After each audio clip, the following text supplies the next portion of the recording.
many times in our lives, we go through times of transition. That is to say that where we are can't take us any further. We need to take steps to go further, to get into newer and better situations, that our maturity level can grow. That's the only way that God can work. And so today is one of those days. Today is my last day as a police officer. And now, retirement being today, tomorrow is the start of a day of transition, of a time of transition in my life. And so providentially, wouldn't it be amazing to tell you that when I got up this morning to do my daily reading in the Bible, as I'm reading chapter by chapter and verse by verse, I would be covering the last chapter of Deuteronomy into the first chapter of the book of Joshua. Another time of major transition in the lives of the people of Israel. Moses had been leading the nation from their leaving Egypt. And up until this point, that he had been the leader, the one who had spoken directly to God. He was the man of God. And he had brought the law to these people. But Moses could not bring them any further. And as they're standing at the Jordan River, God gave Moses direction to hand the reins over to a young man named Joshua. Joshua had been Moses' right-hand man, his assistant.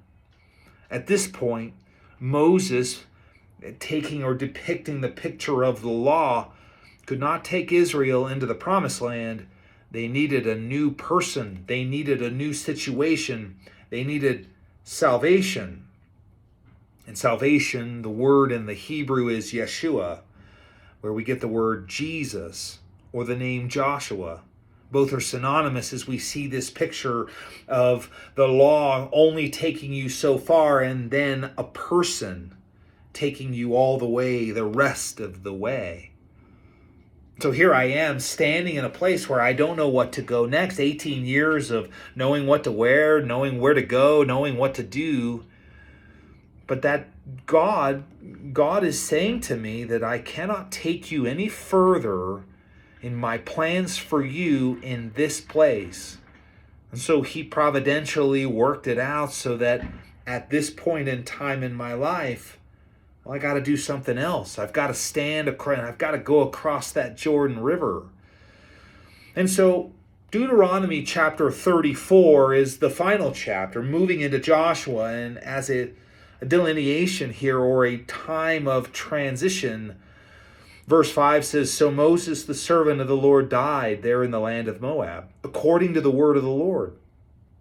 And he buried him in a valley in the land of Moab, opposite Beth Peor. But no one knows his grave to this day. Moses was 120 years old when he died.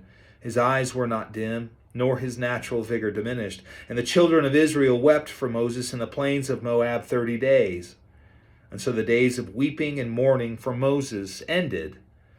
Now Joshua, the son of Nun, was full of the spirit of wisdom, for Moses had laid his hands on him. And so the children of Israel heeded him, and did as the Lord had commanded Moses."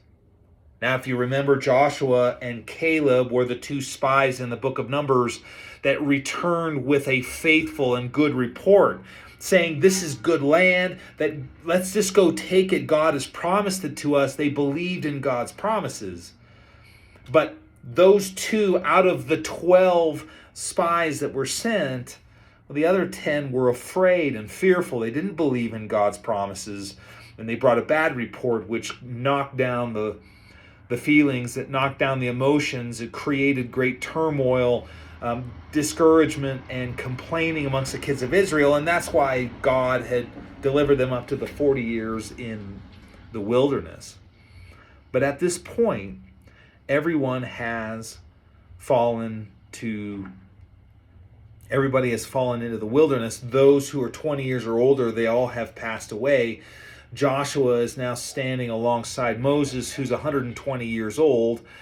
And now it's time for a transition. It's time to leave the wilderness and go into the land that God had made promises to Abraham, Isaac, and Jacob that he would give them. That's the point. God is faithful. Now, we don't know how long it takes to realize these promises, but God's going to realize that promise in your life in one way or another.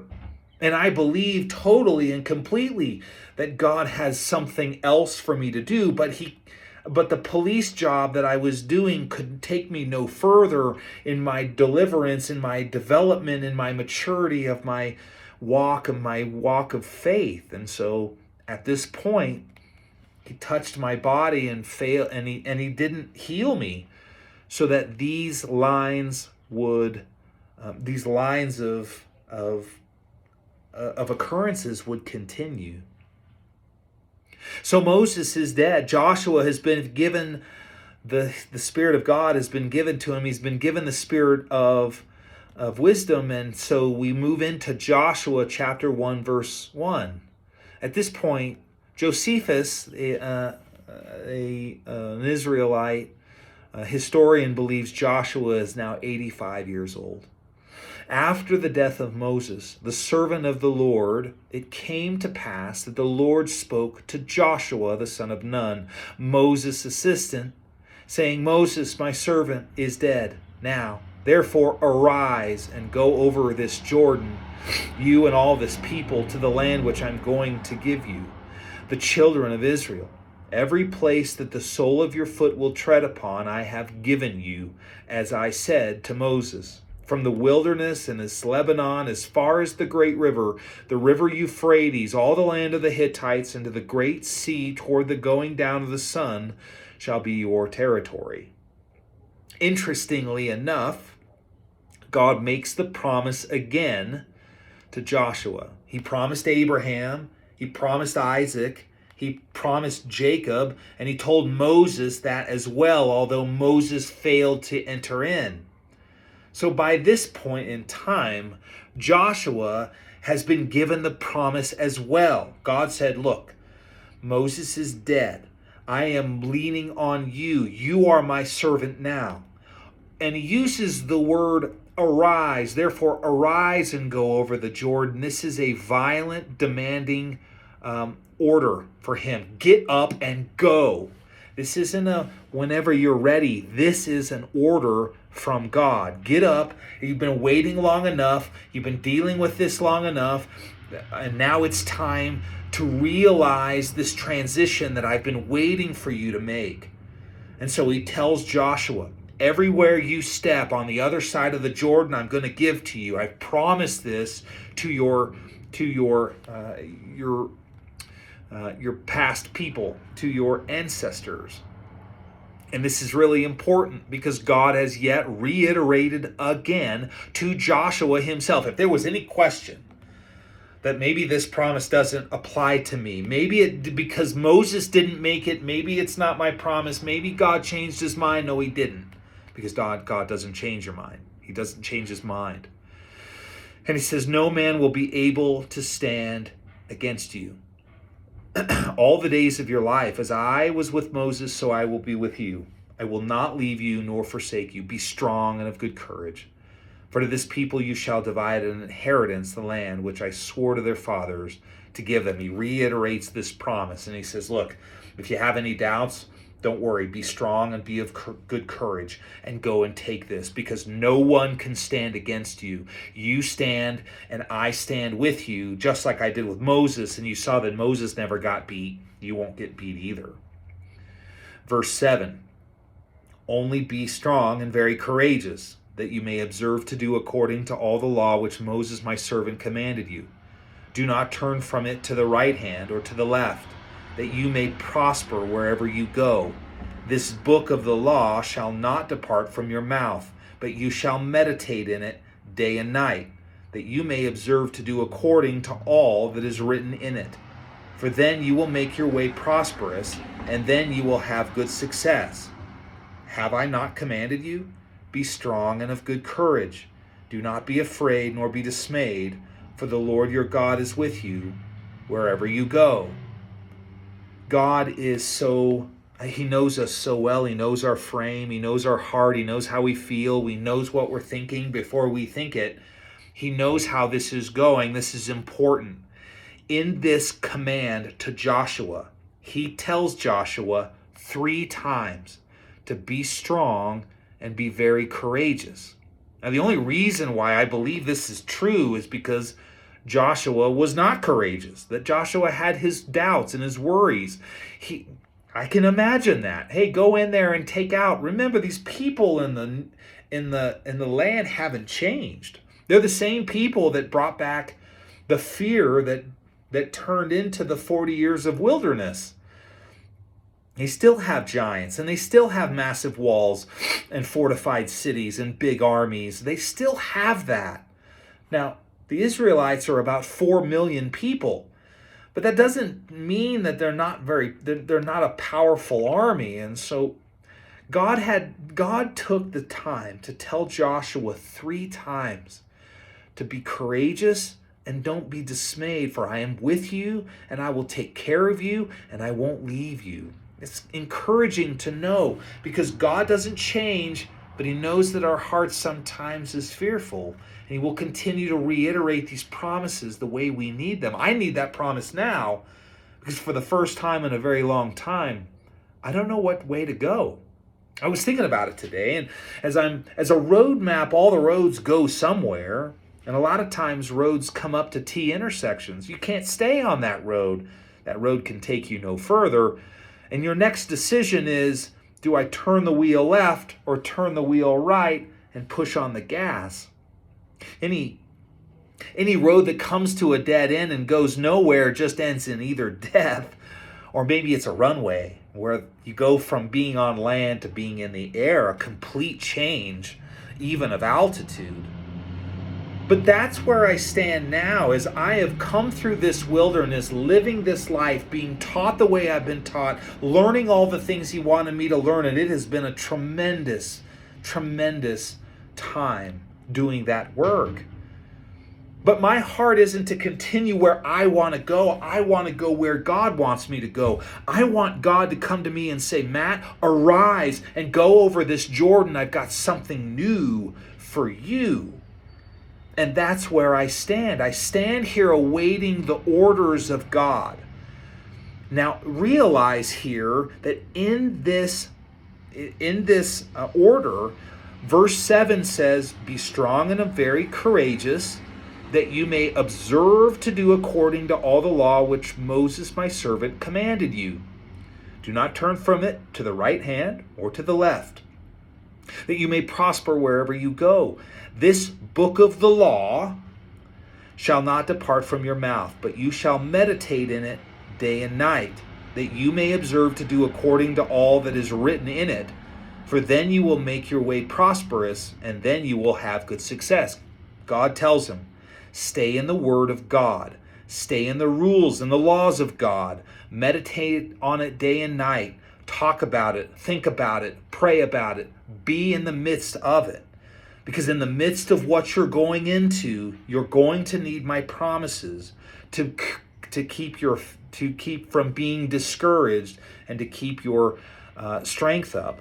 And then what he says is, stay in the word so that you'll prosper. And then in verse 9 he says, have I not commanded you to be strong and be of good courage, and do not be afraid or dismayed? That is an order.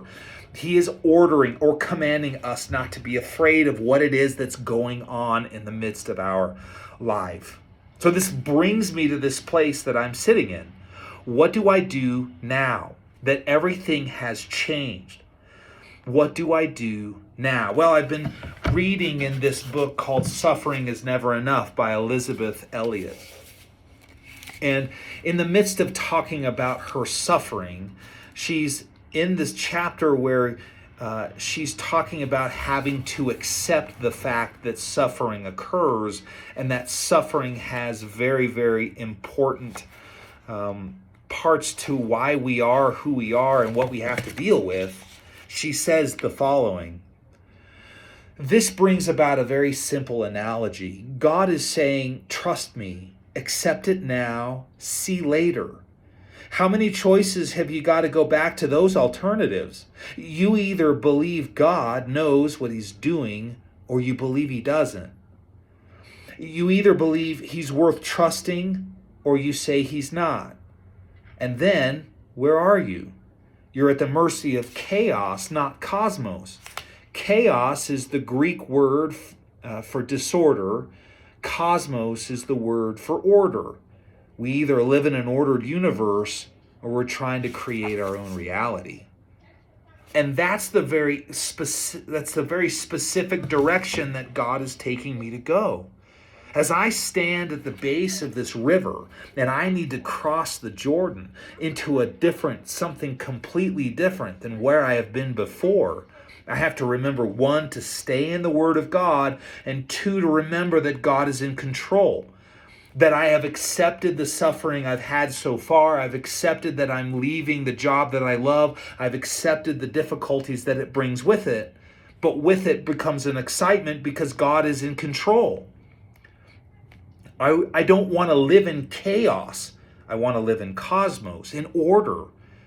Either I can believe that God is in control of everything that I'm doing, and that is to say that he will direct my steps into my next venture, or I have to believe that he's not, and that I'm living in my own reality. And in those realities, I have to seek after finding a job and doing my own thing and figuring out what to do and being fear and anxiety and all these things. But I believe that God has something for me. He wouldn't have brought me this far just to leave me.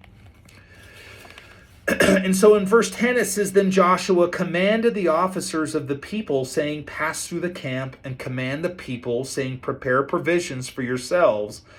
For within 3 days you will cross over this Jordan to go in to possess the land which the Lord your God is giving you to possess. And so Joshua takes the command, and he immediately stands up and he commands his next in line to say, look, we're going to go and take it. God has promised us. He commanded us. And so get ready. Have the provisions and be ready within 3 days, because we're going over that river. We're going to take the promises of God. And this is important because we must take the promises of God. Well, it continues through chapter 2 here when Joshua sends a couple of spies out to look at Jericho and to deal with a prostitute named Rahab. That's for another story here, but I want you to know that in chapter 3, Joshua gets up early and gets ready to do this crossover. He's ready to make this choice. He believes and trusts in God that the promises that he has reiterated over and over and over again in chapter 1 are ones that he can take hold of and bring in and believe in, even when he doesn't know what's going on. Remember, the reason why God had to tell him, be courageous and don't be fearful 3 different times in that statement is that no doubt Joshua was feeling that way. And God knows how we feel, and he meets us where we are. He's so gracious and so lovely about us. And so in chapter 3, verse 1, it says, Then Joshua rose early in the morning, and they set out from Acacia Grove and came to the Jordan, he and all the children of Israel, and they lodged there before they crossed over. Now, something interesting. I have left the wilderness, and I'm standing at the Jordan. There is a time of waiting to be done. God has told me in my heart that I need to wait on him. So they come to the Jordan, and before crossing the Jordan, it says that they lodged there. Now, I don't know how long they lodged there. It doesn't say. Was it a day, 3 days, 5 days, a week, a month, a year? I don't know. But they lodged there before taking the steps and listening for God to say it's time to go. So it was that after 3 days, the officers went through the camp, and they commanded the people, saying, When you see the ark of the covenant of the Lord your God, and the priests, the Levites, bearing it, that you shall set out from your place and go after it. Yet there shall be a space between you and it, about 2,000 cubits by measure. Do not come near it, that you may know the way by which you must go, for you have not passed this way before. Now it says here in the word that they waited 3 days. But it may not be 3 days for you. It may be a month for you. It may be 4 hours for you. It doesn't know. And I don't know how long I need to wait under these promises of God. God is unique and he knows exactly what he needs to do for my maturity and my growth and my understanding, to build my faith in such a way that brings me to a new understanding about his relationship with me, his intimacy with me, and what it is he wants to do in my life. Well, here it's 3 days, but I'm sitting here and today, here's the point. Today's my last day of work. Today Moses dies.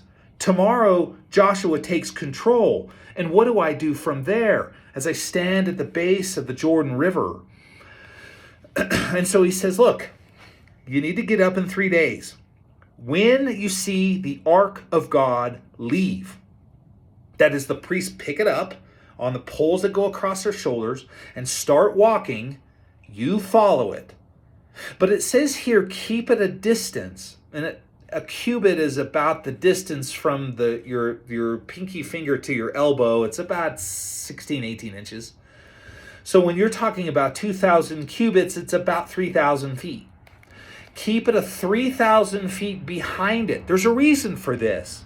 It's because there's 4 million people in Israel. And as they look at this, as they watch the Ark of the Covenant, that is the very presence of God, start to move out before them, it needs to be far enough ahead so that everyone can see it. It talks about it here. Don't go out in front of it because you don't know where you're going. Don't fall so far behind that you can't see it because you don't know where you are. This is a place you've never been before. So wait for the Lord to go before you and follow. Now, they're used to doing this in the wilderness. God used to move them with a pillar of smoke or a pillar of fire. And when it lifted and moved, they were to pack up and follow. Now they're following the ark of God, the presence of God. And it has to be said again. Don't run out there in front of God's plans because it will come to naught. It won't work right. And if his permissive will, he allows you to do something that he doesn't really want you to do, it's outside of his will, but he allows you to do it anyway, then you're just wasting time. The best place to be is in God's will, and that means to follow God when he takes you where he goes. He knows where he's going. You don't. I don't know where I'm going. This is something that's new. I haven't been without a job for quite some time. I don't even have a resume. And so here it is, waiting for the ark to move so that I move with him, because this is a place I've never been before. And so Joshua, verse 5, and Joshua said to the people, sanctify yourselves, for tomorrow the Lord will do wonders among you. And Joshua spoke to the priests, saying, take up the ark of the covenant and cross over before the people. Sanctify yourself, set yourself apart. That is to meditate, pray, cleanse yourself, get your heart right, be ready, know what God's doing, have faith in what he's doing. These are all things I've been doing for a while. I have been sanctifying and praying and meditating. This is what brings me to a place of a heart of God, to allow my ears to hear his still small voice, to know what it is he wants me to do. It's the voice that says in my heart, I need you to wait. There is no other direction in my heart but to wait. Now, when he wants me to move, he will tell me. But I need to be sanctified, set up in the Word all the time, in the Bible all the time, thinking and praying all the time, so that I hear his voice. And then he tells these guys, tomorrow morning, get up with the ark and go. Joshua is a very good administrator. He's on top of all of this. He has tremendous faith. His faith is passed down to the faith of all of those who are in command below him, because what happens when you're an organization and the top guy has a vision and a direction and gets everybody involved, it trickles down. It's very, very powerful. So they took up the Ark of the Covenant and went before the people. And the Lord said to Joshua, this day I will begin to exalt you in the sight of all of Israel, that they may know that I was with Moses, and so I will be with you. You shall command the priests who bear the Ark of the Covenant, saying, when you have come to the edge of the water of the Jordan, you shall stand in the Jordan. Man, this has got to be something cool. Because God goes to Joshua himself and says, I'm going to begin to exalt you in front of all these people. I'm going to do something that's going to blow all these people's minds. And because of that, they're going to know that I'm with you. And because they were with Moses, I was with Moses, I'm with you. They'll believe Moses. They'll follow you too. I'm going to do something amazing. So tell those guys with the ark, those Levites who have their priestly gowns and they're walking along with this thing on their shoulders, 4 men at each corner carrying this gigantic metal, gold-covered box, to step into the water of the Jordan. And now you have to realize that the Jordan, I think it even tells it here. So Joshua said to the children of Israel, come here and hear the words of the Lord your God. And Joshua said, by this you shall know that the living God is among you, and that he will without fail drive out from before you the Canaanites and Hittites and Hivites and the Perizzites and the Girgashites and the Amorites and the Jebusites. Behold, the ark of the covenant of the Lord of all the earth is crossing over before you into the Jordan. And now therefore take up yourselves 12 men from the tribes of Israel, 1 man from every tribe. And it shall come to pass, as soon as the soles of the feet of the priests who bear the ark of the Lord of the earth shall rest in the waters of the Jordan, that the waters of the Jordan shall be cut off, the waters that come down from upstream, and they shall stand in a heap. Dude, this is a cool story. Now, the difference between the Red Sea, which was weather and wind and lightning and hail and pandemonium, Egyptians are behind them, mountains to the side, all this craziness, and it blows in, and the Red Sea stands up on and a wall on both sides, and everybody crosses.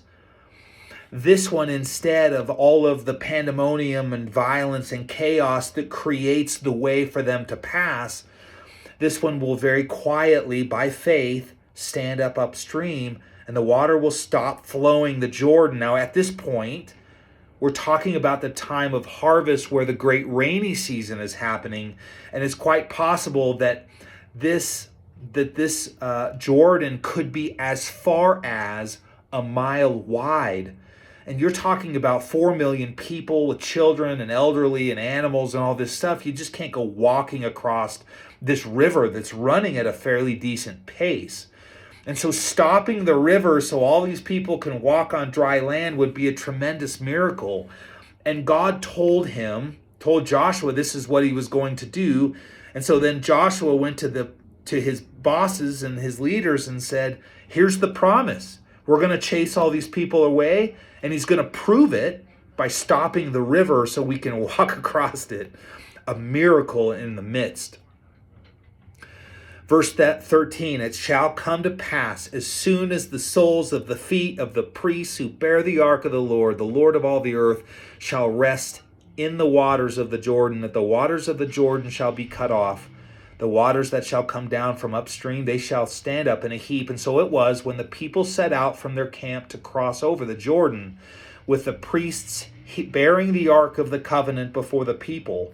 And as those who bore the ark came to the Jordan, and the feet of the priests who bore the ark dipped the edge of the water, for the Jordan overflows all its banks during the whole time of harvest, that the waters which came down from upstream, they stood still and rose in a heap very far away at Adam, the city is beside Zaratan. And so the waters that went down into the sea of the Arabah, the salt sea, failed and were cut off, and the people crossed over opposite Jericho. And then the priests who bore the ark of the covenant of the Lord stood firm on dry ground in the midst of the Jordan, and all Israel crossed over on dry ground until all the people who crossed completely over the Jordan. Now, sometimes faith means stepping in or stepping into something, not knowing how this is going to go. So God told the priests, take the ark, the very ark, step into this raging river that's overflowed on each side because of the harvest, step into the water, and I'll stop the flow of water. Now it says here that once they stepped in there, the water back at a city called Adam, it started to stand up there. Did you know that Adam is 19 miles away from here? 19 miles. The water started to stand up. Now the question is, if the priest stepped into the water, is at that point that God started to work the water to stop it, and they stood there for a while, time passed, but you started to see the water slow down, and that by the end of it, they're standing in the midst and there's no water flowing because God had stopped it up at Adam 19 miles away? Or did God start the process even before they'd stepped into the water, so that when they stepped into the water, the process had already been almost completed, and it appeared to be more at the time that this happened? Either way, it proves that God is moving in a way that we don't know, and it's happening in places we don't see. At time frames and amidst, God can move things that are outside of our vision. Moving mountains and moving peoples and moving things around. He's the ultimate chess player, and he's got to set it up for you so that it looks seamless as you step into it. But either way, these priests had to step into the water to make things happen.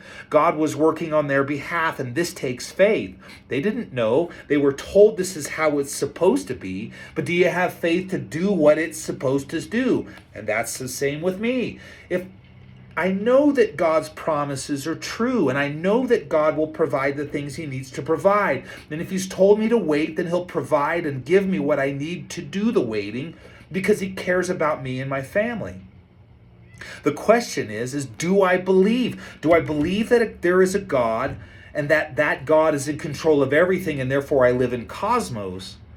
Or do I not believe in God and his promises, and therefore I'm in my own reality trying to live in chaos? That's the question. Elizabeth Elliot brings that up very poignantly in this book. And so as I stand here at the edge of the water, looking out in the future, knowing that on the other side of this river is a future that God has announced, that God has brought to me so that I could understand what it is he needs to take me. The job I had cannot take me any further in his walk, and there's something else that needs to move and continue so that I can continue to mature and do the work of God. What is that? And I don't know, but I know who knows, and I trust who knows.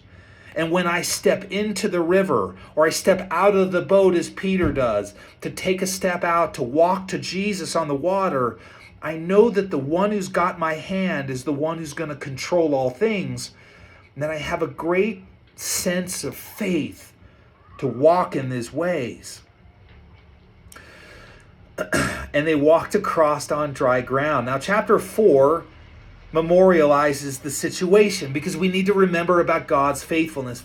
Chapter 4 verse 1 says, "And it came to pass, when all the people had completely crossed over the Jordan, that the Lord spoke to Joshua, saying, Take for yourselves 12 men from the people, one man from every tribe, and command them, saying, Take for yourselves 12 stones from here, one out of the midst of the Jordan, from the place where the priest's feet stood firm. You shall carry them over with you, and leave them in the lodging place wherever you lodge tonight." And then Joshua called the 12 men whom he had appointed from the children of Israel, one man from every tribe. And Joshua said to them, "Cross over before the ark of the Lord your God into the midst of the Jordan, and each one of you take up a stone on his shoulder, according to the number of the tribes of the children of Israel.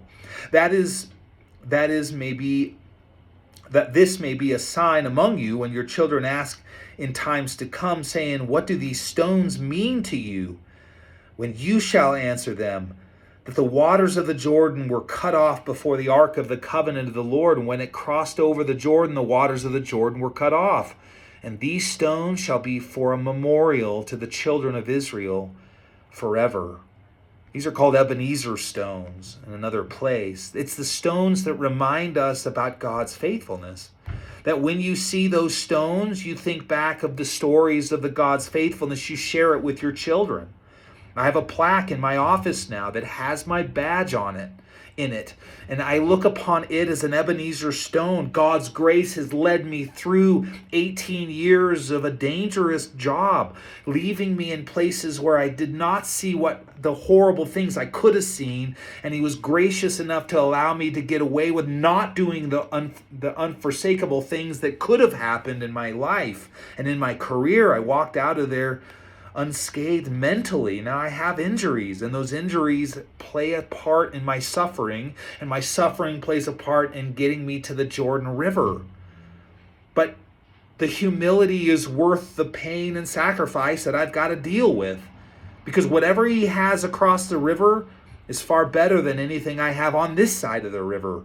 And I have to always be moving forward, keeping my eyes fixed on the ark that's going before me. I cannot get ahead of him, and I cannot wait behind him. And it's always important to have those little monuments around your house that remind you of the faithfulness of God, because that's where I stand now. So it's absolutely positively no mistake. It's not happenstance. It's not coincidence that I get up this morning on the last day of this career and the day before the first day of something new, that this story would come right on time in the Word and the book of the knowledge of God, the Bible. And when I realized that God holds just even this little miracle here, just reminds me that God has my future in his hands. That he needs to move me from one place to the next, because at this point it can bring me no further, and it's time to go do something to be elevated higher and better and stronger than I ever have before, using God's faithfulness and his graciousness to go to the next level. God is good that way, and he loves us this way. He gives us these gifts because he's a good and loving Father. I hope you recognize the beauty in this story, that sometimes we're caught off guard, and sometimes things have to change, and sometimes the comfortable places where we're planted, we need to be uprooted and moved to somewhere new to take us higher, to grow us bigger and stronger in the will of the Lord, because it's his plan, not mine, that I certainly wish to be a part of. Be blessed this week, and take care.